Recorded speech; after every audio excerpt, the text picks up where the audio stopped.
was under attack, dodging arrows from my past. I had no hope for tomorrow.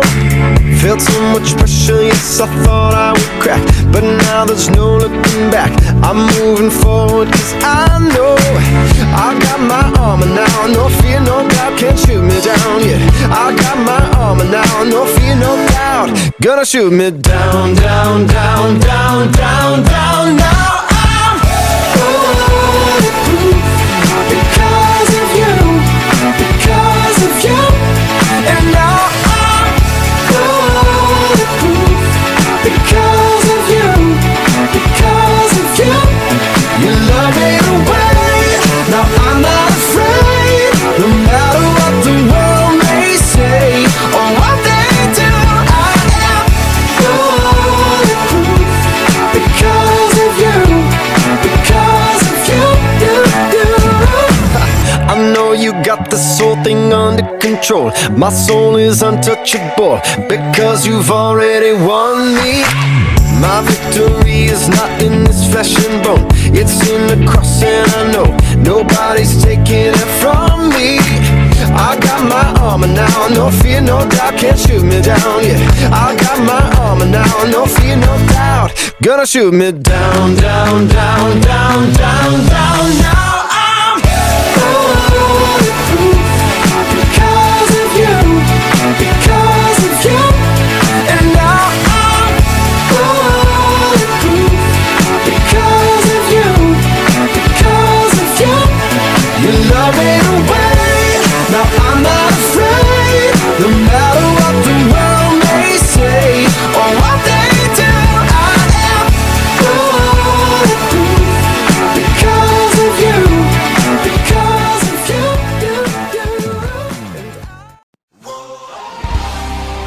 You can find and join us at Block 2, second floor, Green Square Building, Costa Verde Subdivision, Rosario, Cavite, or just simply between SM City Rosario and Petron Corporation. Our Sunday school starts at 8:30 to 9:30 in the morning, with the Sunday morning service at 10 to 11:30 a.m. Furthermore, Sunday evening service begins at 5:30 to 7:30 p.m., just the same as finally the midweek service every Wednesday evening. Hoping for you to join us soon. May God bless us more.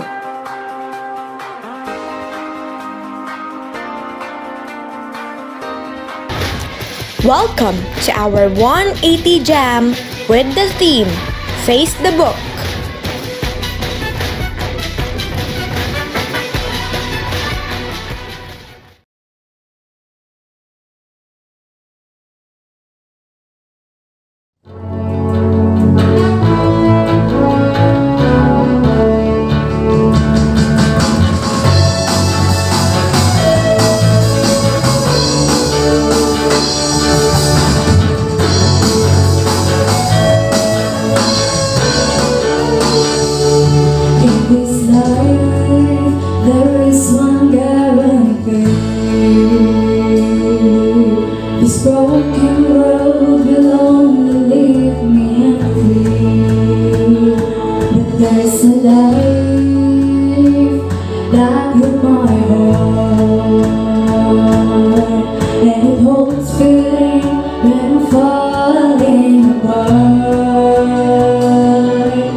daming problema ng mundo. Tingnan mo paligid mo. Traffic, usok, ang daming nagugutom, nagkakasakit, nag-aaway, korupsyon, kawalan ng hustisya. Ang lungkot kung iisipin, ang sakit tanggapin. Pero ito ang tunay na kalagayan ng mundo dahil sa kahirapan at kamatayan, bunga ng ating mga kasalanan. Pero sa kabila ng kaguluhan, alam mo bang may pag-asa? Ang magandang balita, ito ay si Jesus ang Panginoon. Si Jesus ang ginamit ng Diyos Ama para iligtas tayo sa ating mga kasalanan. Nabuhay siya ng perpekto at walang bahid. Ang kanyang buhay ang naging kabayaran para sa ating mga kasalanan. Si Jesus ang Panginoon, hindi lang kahapon, kundi ngayon, bukas at magpakailanman. At higit sa lahat, si Jesus ang naghahari sa buong sanlibutan, makapangyarihan sa buhay at kamatayan. Lahat ng bagay, lahat ng mga bansa, ang buong kasaysayan, ang buong mundo ay nasa ilalim ng kanyang pamumuno. Si Jesus ang Panginoon at iniimbitahan kanya na ibigay ang buong buhay mo sa kanyang mga kamay dahil siya lang ang may kakayahang iligtas ka sa iyong mga kasalanan, hinagpis at paghihirap dito sa mundong ito. At ito ang magandang balita ni Jesus para sa iyo.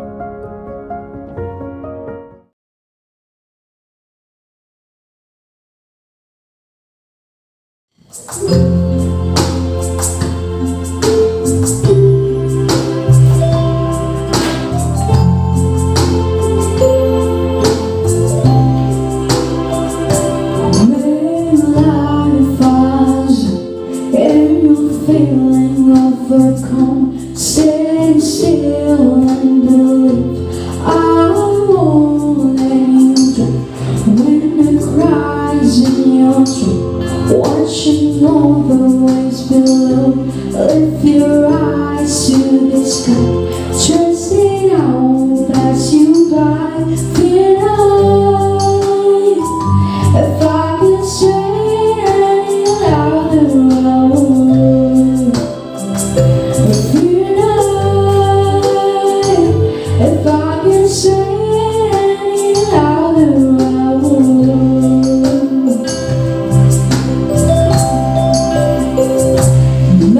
Show you what I see. You can dream too big for me, so get up, get on your way. We've got things to do today. Fear not, if I could say any louder, I would. Fear not, if I could say any louder, I would.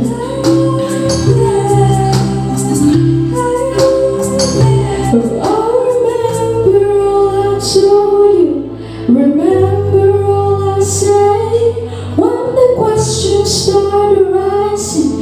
Keep your eyes fixed straight ahead. Hold tight to the promise. Hold firmly to the truth that He loves you. Jesus loves you. Fear not, if I can say any louder, I would. Fear not, if I can say any louder, I would.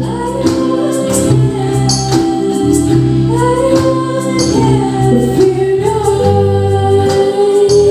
if I can shout any louder, I would.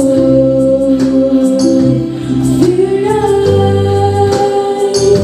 if I can shout any louder, I would.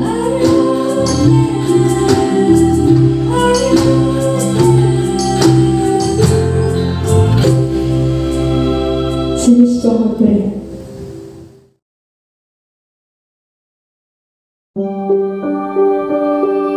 Marami na akong nabasang aklat, nagpasaya, nagpaluha at nagpamulat. Sa libu-libong libro na nabasa ko, iisa lang ang nagsabing buhay ito. Edukasyon ang susi sa magandang kinabukasan. Mga linyang malimit mabasa sa mga slogan. Edukasyon ang masasabing sagot sa pag-ahon at magpapaunlad sa panibagong henerasyon. Marami akong natutunan sa paaralan kung paano magresolba ng problema gamit ang matematika, kung paano gamitin ang 5 uri ng pandama gamit ang siyensya, at kung ano ang mga uri ng pamumuhay sa sibika at kultura. Ang mga natutunan ko sa paaralan ay hindi matutumbasan ng anumang halaga. Ngunit meron sa puso ko na namumuong tanong, kung edukasyon ang susi sa magandang kinabukasan, bakit ang daming kabataan na balot ng kadiliman?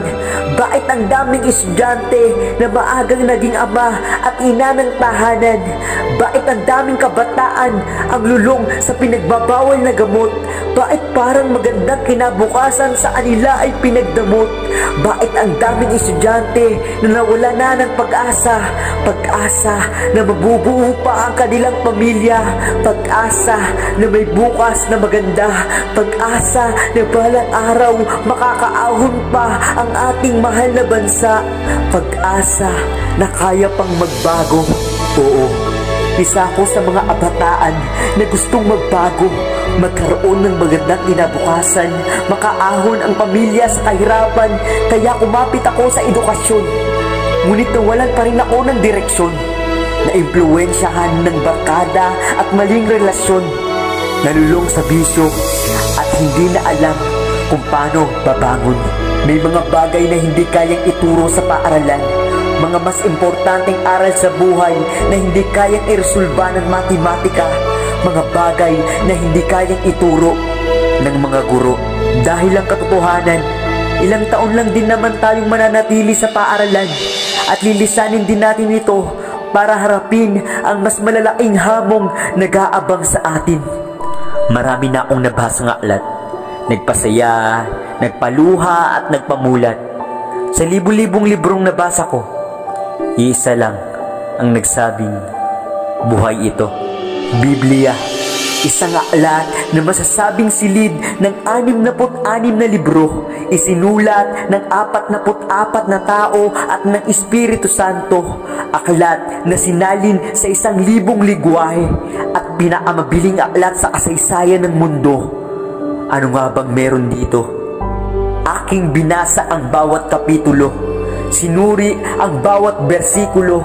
Unti-unting nagbago ang aking pananaw at prinsipyo na ang Diyos pala ang lumikha sa mundo at sa mga tao. Kung nilikha ng Diyos ang buong mundo at mga tanglaw sa loob ng 6 na araw, ano pa kaya ang hindi kayang gawin ng Diyos sa buhay kong mapanglaw? Nagawa niya palang palayain ang isang bansa sa pagkaalipin. Kaya niya rin pala akong palayain. Palayain sa problema, bigyan ng pag-asa, palayain sa lungkot, sa puot, sa bisyo at sa kasalanan na sa akin ay bumalot. May Diyos pala na lumikha sa atin. Kapag nasira ang isang sasakyan, hindi ito pwedeng ipagawa sa paggawaan ng relo. Kapag nasira ang relo, hindi mo pwedeng ipagawa sa paggawaan ng motorsiklo. Dahil ang Diyos pala ang may gawa ng buhay. Diyos lang rin pala ang may kakayanang umayos ng buhay kapag nasira ito. Kaya pala, ang aklat na ito ay nasabing buhay dahil ito ang aklat na may kakayanang magpabago sa buhay. Sa buhay na puno ng kabiguan, nasa aklat na ito ang susi ng tagumpay. Kung ikaw ay pinanghihinaan, ang aklat na ito sa buhay mo ang magpapatibay. Kung ang buhay mo ay balot ng kadiliman, ang aklat na ito ang magbibigay ng kulay. Dahil ito ang salita ng Diyos na buhay.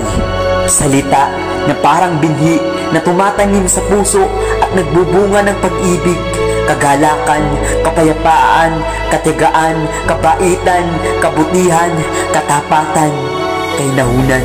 Ang mga artikulo ay magpapaalala sa atin. Ang mga nobela ay bibigyan tayo ng inspirasyon. Ang tula ay pwede tayong mapahanga. Ngunit ang Biblia lang ang may taglay na magpabago ng buhay.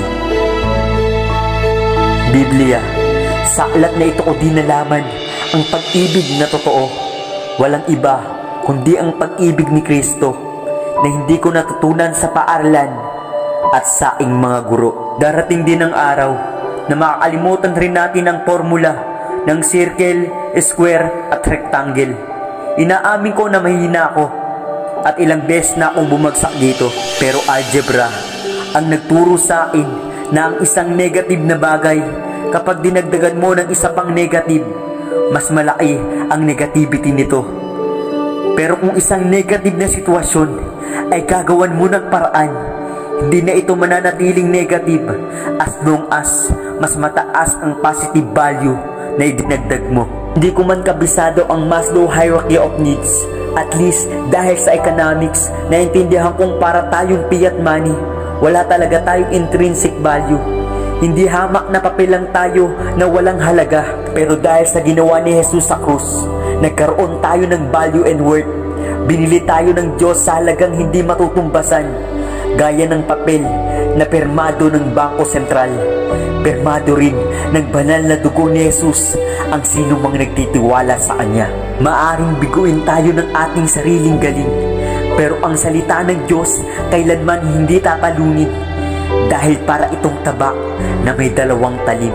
Maaaring mapako ang salita ng tao, ngunit hindi ang salita ng Panginoon na may likha ng mundo. Ang langit at lupa ay kukupas, tatapwat ang kanyang mga salita ay hindi lilipas. Walang mangmang na nagbasa ng Biblia at walang taong matalino na tumanggi sa turo nito. Hindi ka man nakapagtapos ng pag-aaral, hindi ka man nila kasing talino at kasing husay, ngunit hindi ka mangmang pagkarga mo ang salita ng Diyos sa iyong buhay. Ang damo ay natutuyo, ang bulaklak ay nalalanta, ngunit ang salita ng Diyos ay mamamalagi magpakailanman. Isa pong mapagpalang gabi sa bawat isa at isa pong malaking privilege na makapagbahagi sa inyo ngayong gabi ng kabutihang ginawa ng Panginoong Jesus at patuloy niya pang ginagawa sa aking buhay. Ako nga po pala si Sister Trisha at isa po akong kabataan na lumaki sa isang Kristiyanong pamilya. Ang aking po mga magulang ay parehas na naglilingkod sa Diyos at dahil po doon, mula pa lamang po pagkabata ko ay pinalaki na po nila ako sa mga mabubuting aral, pinalaki nila ako sa panalangin, sa pagsisimba at higit sa lahat sa mga kwento tungkol sa Biblia. Bata pa lamang po ako ay lagi ko na po naririnig yung pangalang Jesus, ang mga bagay na patungkol sa Panginoon at habang lumalaki po ako, nakita ko yung influence, yung naging impact ng salita ng Diyos sa aking buhay dahil nakita ko po kung paano ang salita ng Diyos ay naging pundasyon sa pagiging matibay at masaya ng pamilyang aking kinalakihan at ngayon din nakita ko yung guidance niya, yung provision na meron doon sa aking pag-aaral. Nakita ko kung paano ako ginaid ng Biblia para ilayo sa mga maling barkada at maging sa mga bisyo. Habang lumalaki ako, natutunan ko na i-prioritize kung ano yung mas tama dahil nga tinuruan ako ng ganun mula pa lamang pagkabata. Bagaman dahil nga po bata pa lamang po ako noon, hindi ko pa lubos na naiintindihan kung bakit nga ba ito yung tama at bakit ito yung mali. Ang alam ko lang, sabi sa Biblia kasi yun yung tama na dapat ganito at yung mga ganitong bagay kailangan mong iwasan.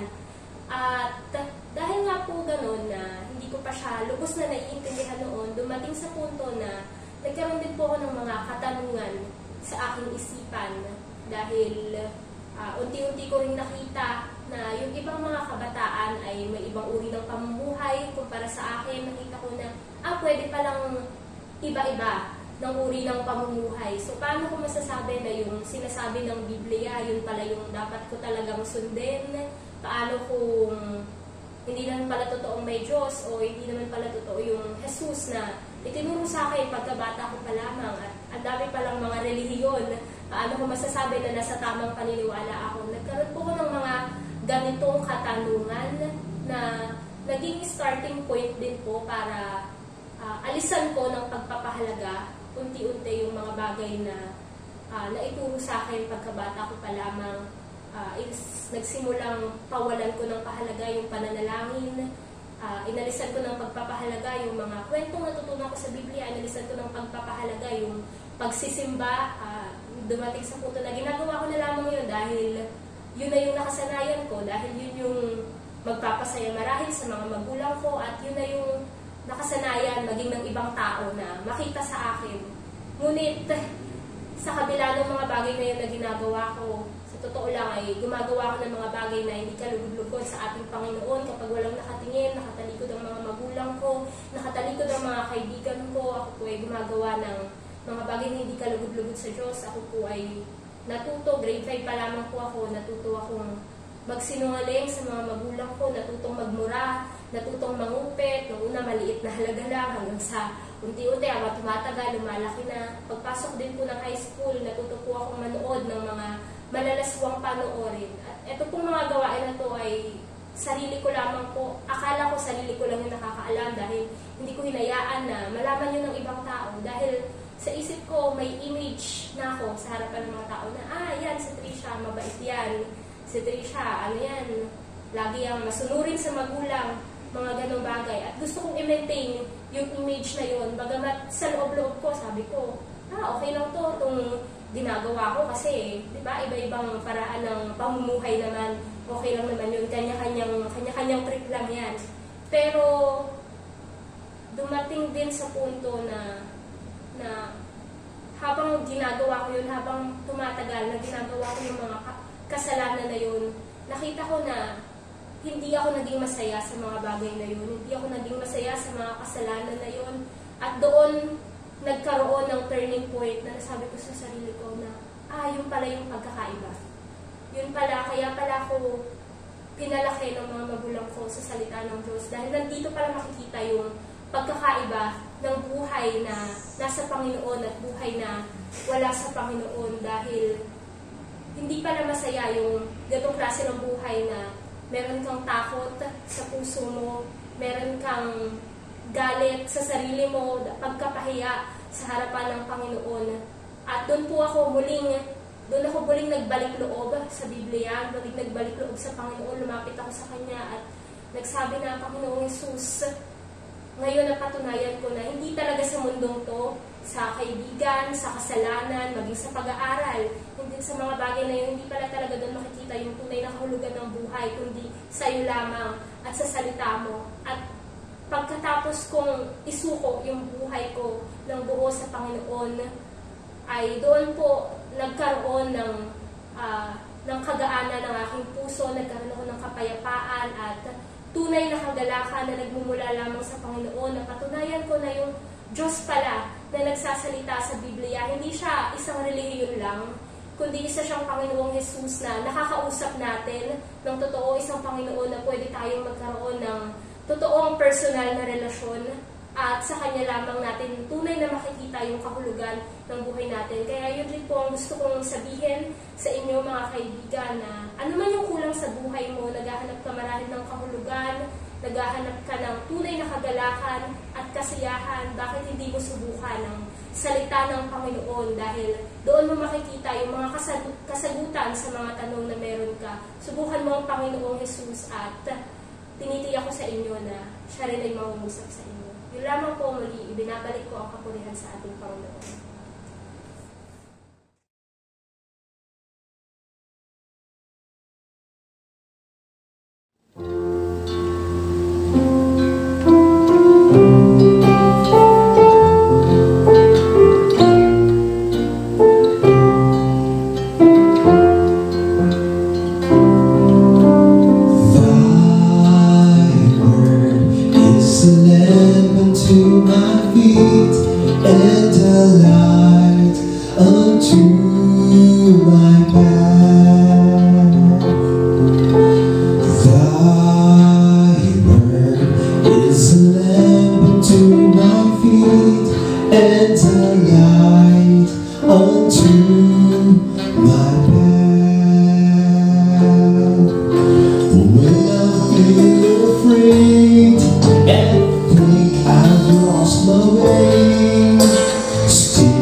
You're there right beside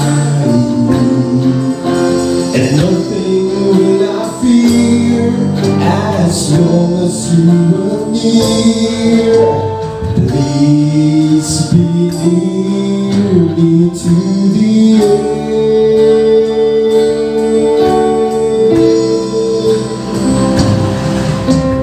Thy word is a lamp unto my feet and a light unto my path.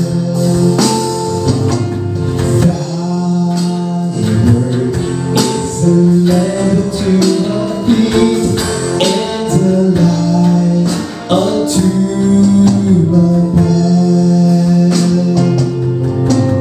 I will not forget your love for me, and yet my heart forever is wandering. Jesus, be my guide and hold me to your side. I will love you to the end.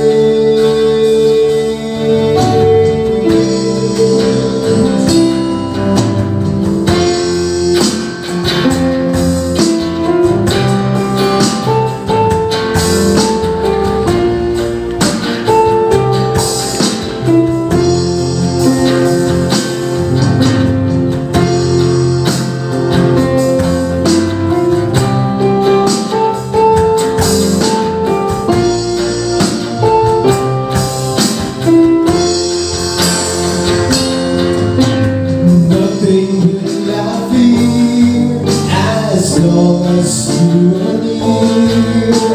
Please be near me to the end.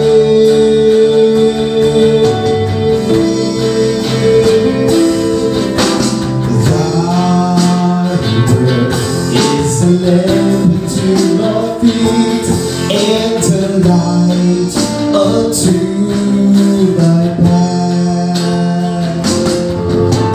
Thy word is a lamp unto my feet and a light unto my path.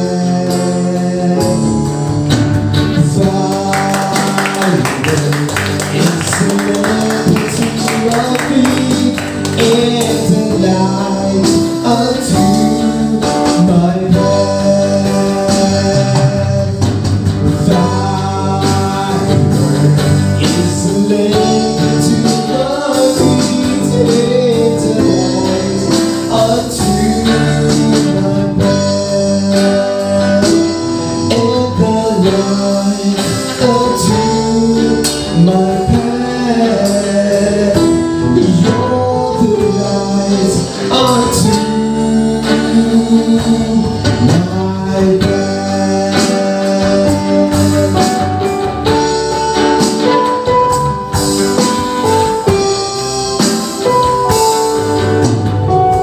To God be the glory.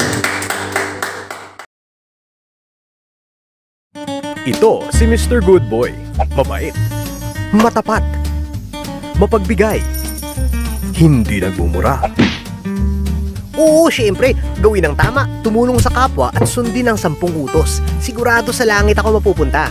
Sabi nga nila, all good boys go to heaven, di ba? Wait. So you mean to say nasunod mo yung 10 commandments? Oo naman. Talaga? Nagsinungaling ka na ba? Well, oo. Oh, yung pa lang, hindi mo na agad nasunod yung ika-9 sa 10 utos. Lahat naman nagsisinungaling eh. Napakaliit lang naman yan. Tsaka compared naman sa mga kriminal na pumatay, nagnakaw, tingin ko naman mabuti pa rin ako. Pero ang sabi sa Bible, for whoever keeps the whole law but fails in one point has become guilty of it all. Ha? At di lang yun. For all have sinned and fall short the glory of God. There is no one righteous, not even one. At ang hatol sa pagiging sinner natin ay guilty of eternal punishment. In other words, kesa Mr. Good Boy, mas bagay pala ang Mr. Not Good Enough. Kasi wala pala talagang good enough sa atin para umabot sa standard ng kabutihan ng Diyos. Naku, ibig sabihin wala sa atin makakapunta sa langit? Oo nga eh. Pero may good news. Ano? Dahil sa pagmamahal ng Diyos, ibinigay niya ang kanyang kaisa-isang anak na si Jesus upang pagbayaran ang mga kasalanan natin. Tanging siya lamang ang katanggap-tanggap sa paningin ng Diyos dahil siya ay walang bahid ng kasalanan. Namatay siya sa krus at muling nabuhay upang bigyan ng kapatawaran, pag-asa at bagong buhay ang mga naniniwala at susunod sa Kanya. Siya ang tanging daan para tayo'y manumbalik sa Diyos at mapunta sa langit. Yun ang good news para sa ating lahat. Wow! Wait, ganun lang? Maniniwala lang ako kay Jesus, okay na? Ligtas na ako? Wala na ako kailangan gawin? So, pwede na ako Well, yes and no. Yes na wala ka ng ibang kailangan gawin, kundi maniwala at tanggapin siya bilang Savior. And no, kasi at the same time, siya na dapat ang iyong Lord and Master, which means turning away from sin and living in obedience, holiness, and self-sacrifice. O sa kanyang mga salita, deny yourself and take up your cross. That's what it means to believe and follow Jesus. Okay. So, ano tingin mo? Sounds good?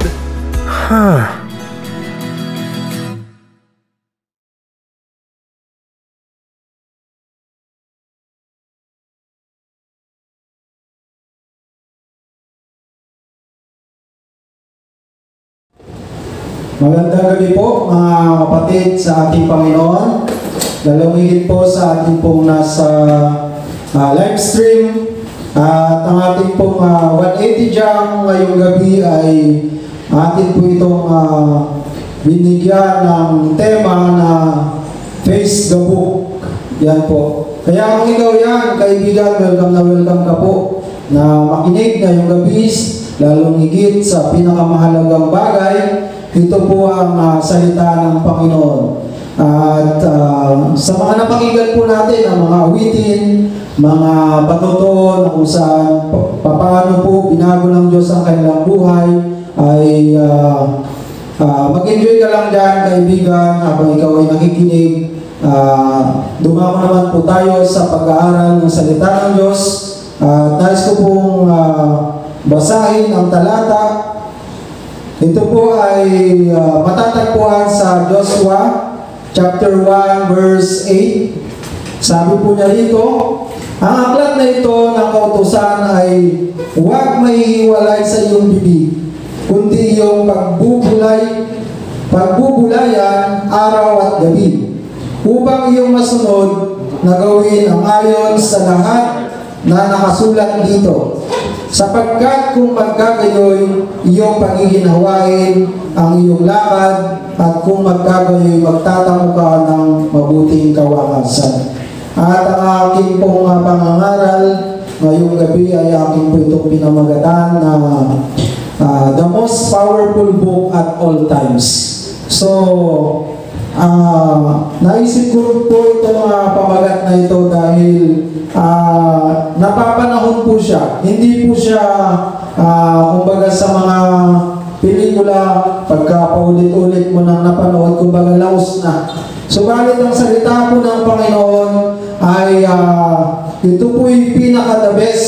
Hindi po siya kumukupas, hindi po siya nakakaumay, kumbaga sa pagkain. Ito po'y kagaya po ng isang bukal na patuloy po yung kanyang pagbibigay ng isang malinis, malakristal na tubig. Ganon din po ang salita ng Diyos habang patuloy po natin itong inuulit-ulit na binabasa, ay mayroon pong ibinibigay ang Diyos na panibagong mensahe. Kaya kaibigan, bilang isang tao, kailangan natin dumaan sa mga pag-aaral, simula sa ating pagkabata hanggang sa ating pagtanda. Kaya nga po ang ating tema ngayon ay pinamagatan Face the Book dahil po may mga bagay po na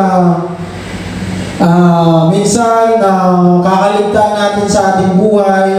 Napakarami nating mga binabasang libro, subalit yung isang libro na pinakamahalaga ay nandun lang po sa tabi na inaalikabok. Kaibigan, nakakalungkot po ang bagay na ito, subalit ito po ay totoo. Sa mga estudyante po, mayroon tayong iba't ibang libro na pinag-aaralan. Isang libro sa bawat subject at sa bawat baita ng ating pag-aaral. Nag-iba rin po ang level ng libro na ating pinag-aaralan. Amen po ba, mga kapatid? Amen. Sa madalit sabi po, pagka ikaw ay nasa grade 1, yung level ng libro ng iyong pinag-aaralan ay naka-level sa kakayanan mo. At ito po ay nagbabago base po sa every year ng iyong pag-aaral. Mas lalong tumataas po yung kanyang level. Sa mga professionals po, bago po nila natapos ang kanilang kurso, napakadaming libro ang dumaan sa kanila na kanilang pinag-aralan. Sa mga doctors, teachers, attorney, police, navy, sundalo, at sa marami pa nating mga professionals na hindi po biro ang kanilang pinag-aralan. Saludo po kami sa inyo, mga kababayan, dahil kakaiba yung inyong mga kakayanan. Kakaiba yung inyong mga ability kung bakit nyo po yan nakamit. Ito po dahil sa inyong pagsusumikap, dahil sa inyong pagsusunog ng kilay, sa inyong pagtsatsaga sa pag-aaral. At according po kay Google, ang unang aklat na nasulat sa Bible ay nagkakaedad ng 2,700 years old.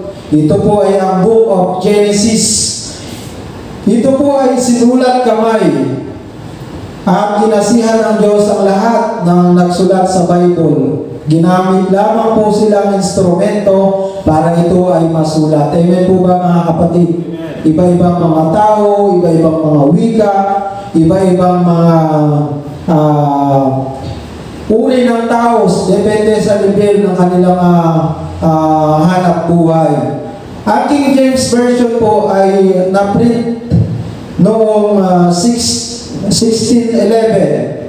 Hundreds. Ito po ang the most common na ginagamit natin na English version po. At yan po yung madalas natin gamitin. Ito po yung sinasabi po natin original translation po ng Bible. At ang ating po unang puntos, mga kapatid, ay it is very important. Bakit ko po sinabi ito? Dahil higit pa po ito sa lahat ng libro na ating pinag-aralan, because it is anointed by God.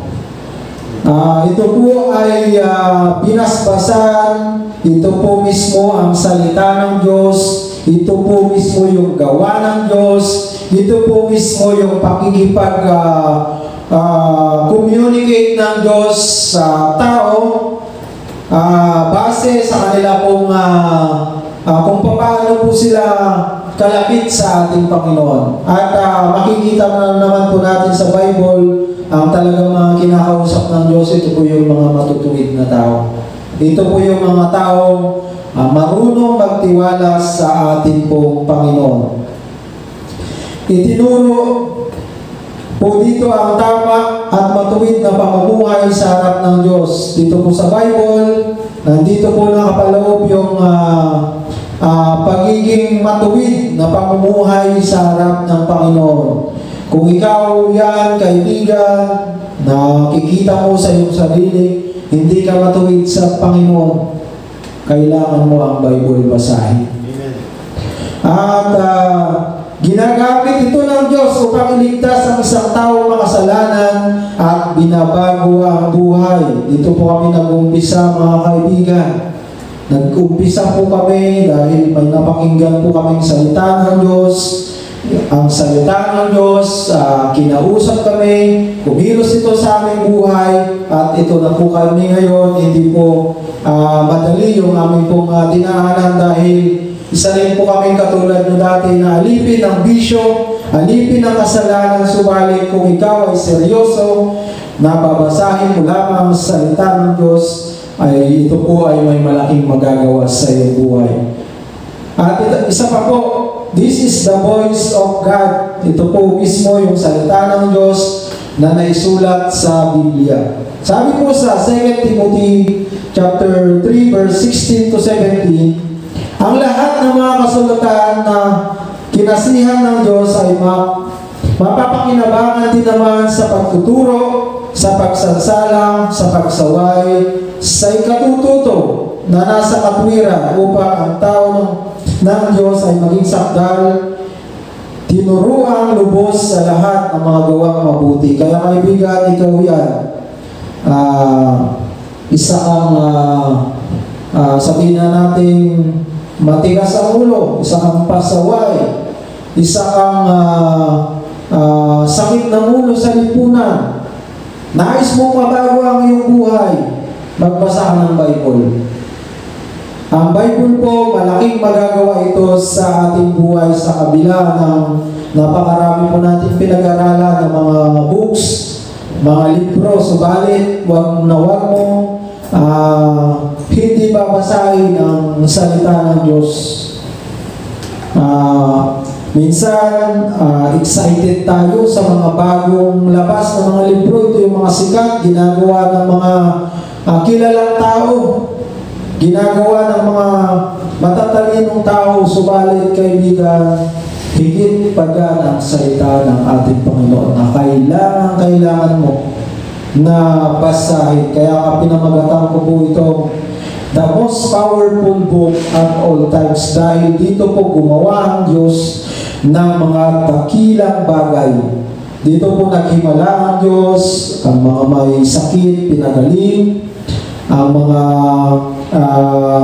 mangmang tinuhan ng Diyos, ang mga disciples naging mga ngaral ng salita ng Diyos, ang mga tao below average, yung mga kung tutusin, hindi kinikilala sa lipunan, sila po yung pinili ng Diyos. Kaya kaibigan, kung ikaw yan, ano man ang estado mo ng iyong buhay, ikaw man ay hindi nakapag-aaral, ikaw man, o kung ikaw man ay professionals, ay ikaw yan ang hinahanap ng Panginoon. Ang kailangan lang ng Diyos, open hearts sa pagtutuwid.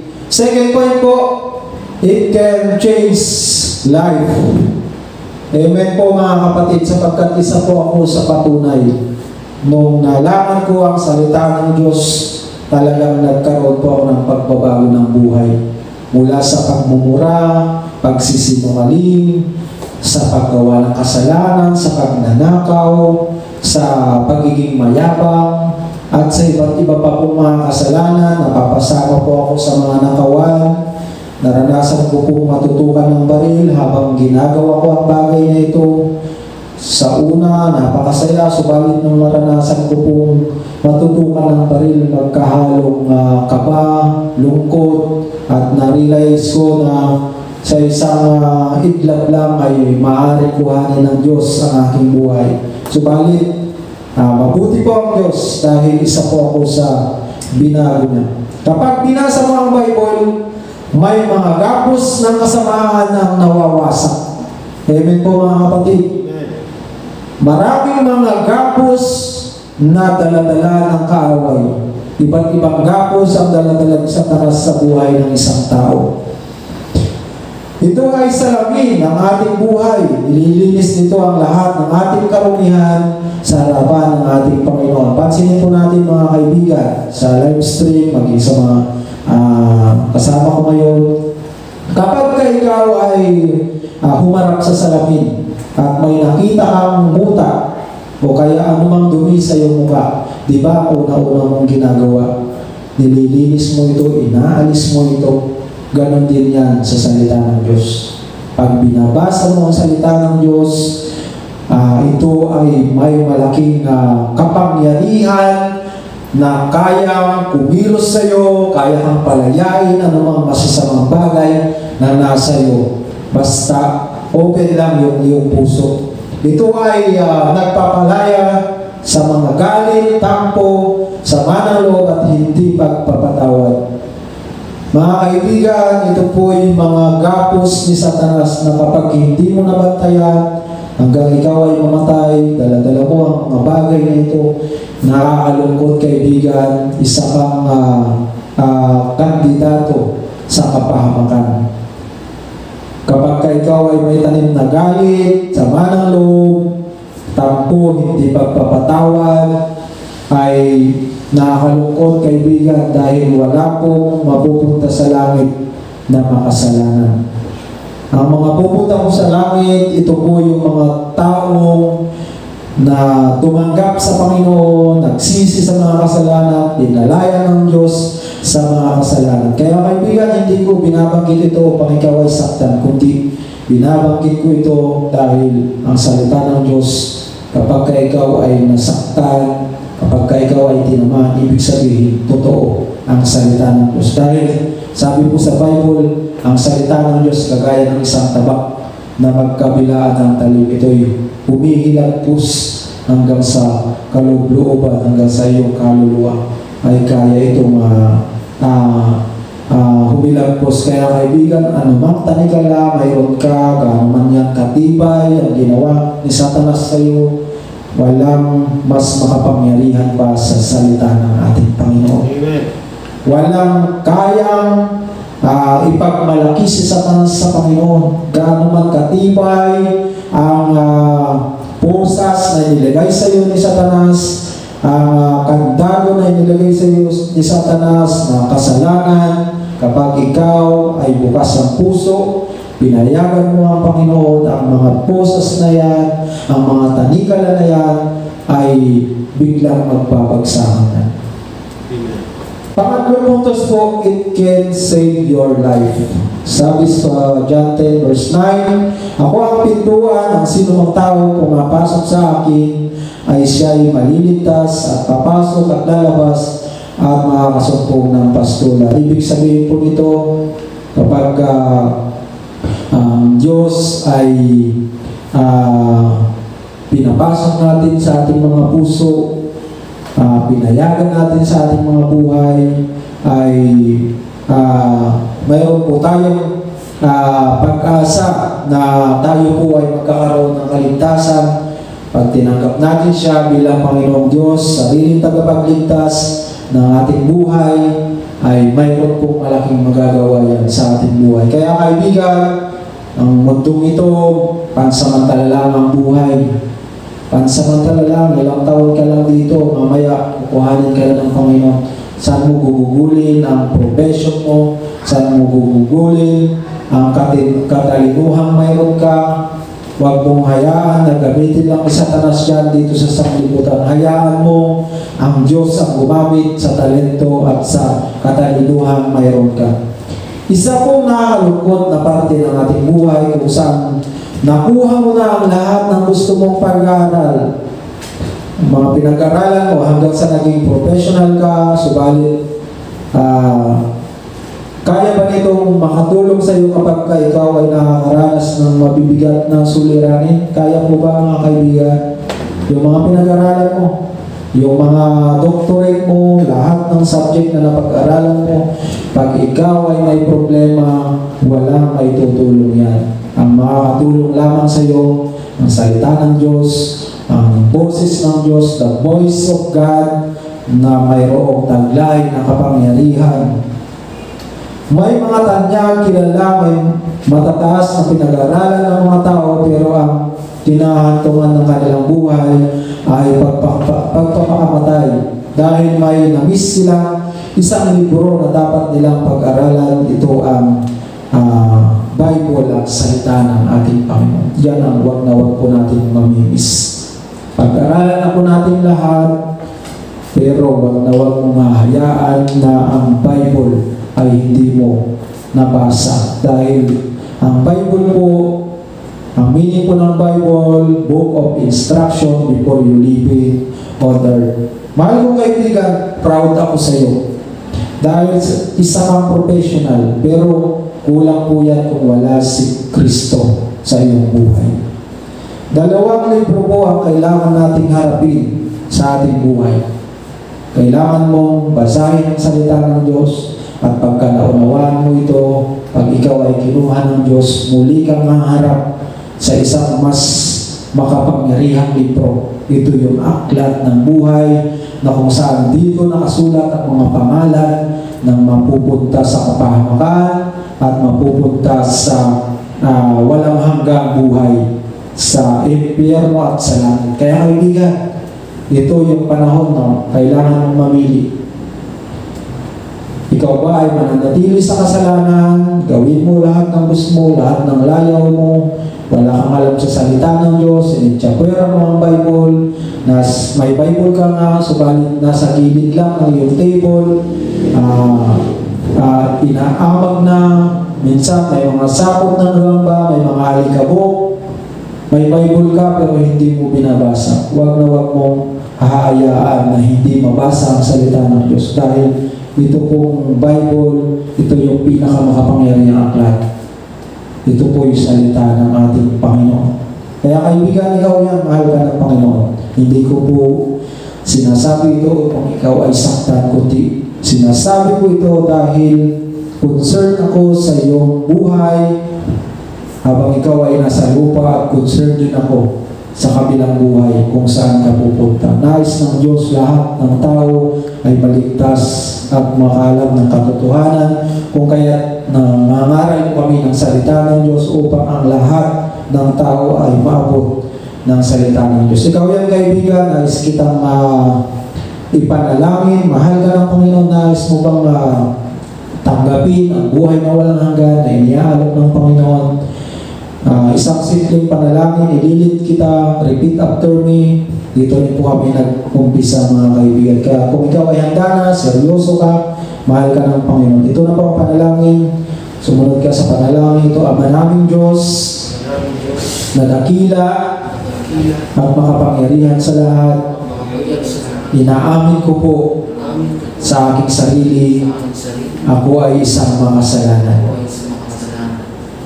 Patawarin mo ako, Panginoon, sa lahat ng aking mga nagawang kasalanan mula nung ako ay bata pa at hanggang sa oras na ito. Hugasan mo po ako ng iyong banal na dugo upang ako po ay maging malinis sa iyong harapan. Binubuksan ko ang aking puso. Tinatanggap kita, Panginoong Hesus, bilang Hari, Diyos, Panginoon, at tagapagligtas ng aking buhay. Isulat mo rin po ang aking pangalan sa aklat ng buhay upang sa muli mong pagbabalik, ako ay makasama sa iyong kaharian at magkamit ng buhay na walang hanggan. Ito po ang aking panalangin sa pangalan ni Jesus. Amen. God bless po, mga kaibigan, at pagpalain po tayo ng ating Panginoon.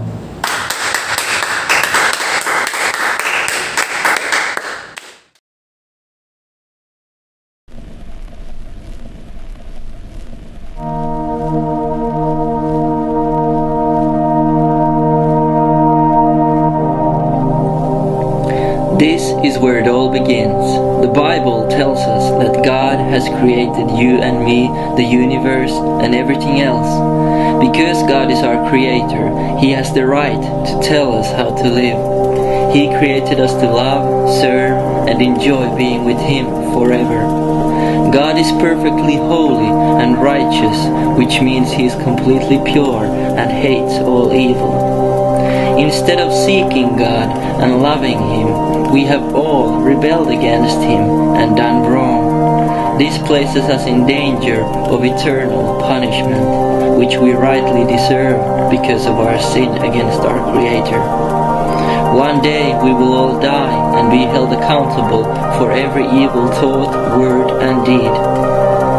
Here comes the good news, the gospel, that even though we are sinners who deserve hell, God, in His great love and mercy, has provided a Savior so that we can be forgiven.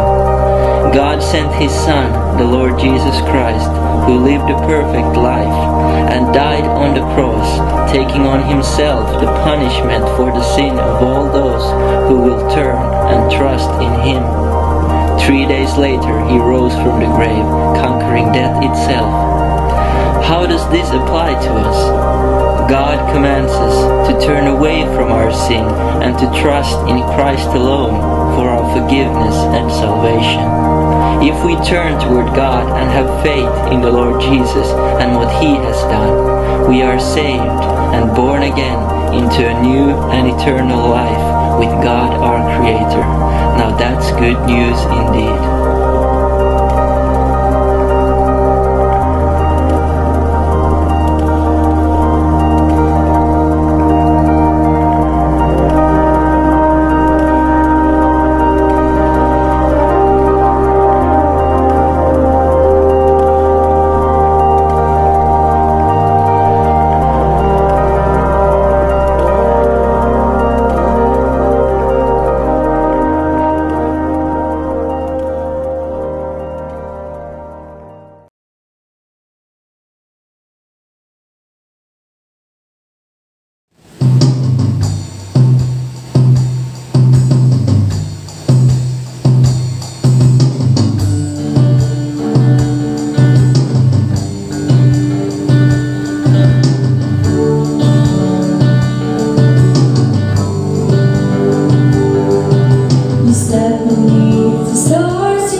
Lord, you are glorious.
Tingil aso.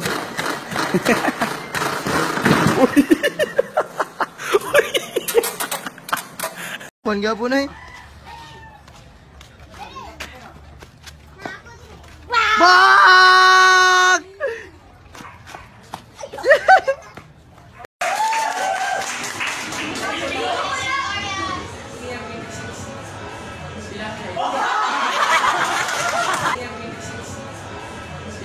It was at this moment that he knew. He fucked up.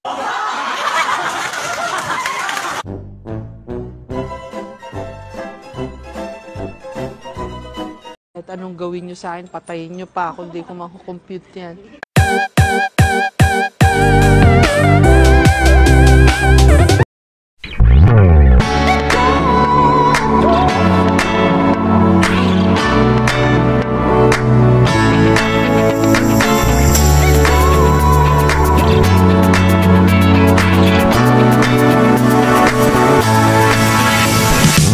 I used to live like I was under attack, dodging arrows from my past. I had no hope for tomorrow. Felt so much pressure, yes, I thought I would crack, but now there's no looking back. I'm moving forward cause I know I got my armor now, no fear, no doubt, can't shoot me down, yeah. I got my armor now, no fear, no doubt, gonna shoot me down, down, down, down, down, down, now. Because of you, because of you, and now I'm bulletproof. Because of you, because of you, you love me away. Now I'm not afraid, no matter what the world may say or what they do. I am bulletproof. Because of you, because of you, I know you got this whole thing under control. My soul is untouchable because you've already won me. My victory is not in this flesh and bone, it's in the cross, and I know nobody's taking it from me. I got my armor now, no fear, no doubt, can't shoot me down, yeah. I got my armor now, no fear, no doubt, gonna shoot me down, down, down, down, down, down, now. Because of you, because of you, and now I'm bulletproof. Because of you, because of you, you love me away.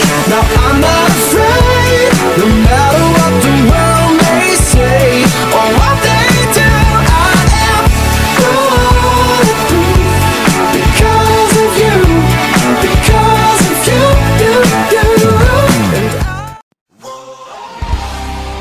You can find and join us at Block 2, second floor, Green Square Building, Costa Verde Subdivision, Rosario, Cavite, or just simply between SM City Rosario and Petron Corporation. Our Sunday school starts at 8:30 to 9:30 in the morning, with the Sunday morning service at 10 to 11:30 a.m. Furthermore, Sunday evening service begins at 5:30 to 7:30 p.m., just the same as finally the midweek service every Wednesday evening. Hoping for you to join us soon. May God bless us more.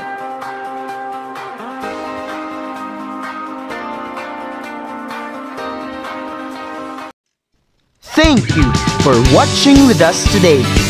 May you join us on our next live premiere. To God be all the glory. God bless us all.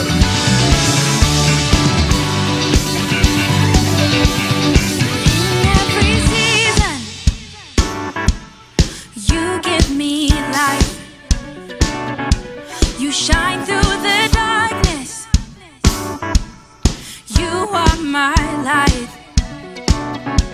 My death you've defeated. You give me new life. You've taken my sorrow. My joy is in Christ. 'Cause when I'm with you, I come alive. My day's full of color. through the night.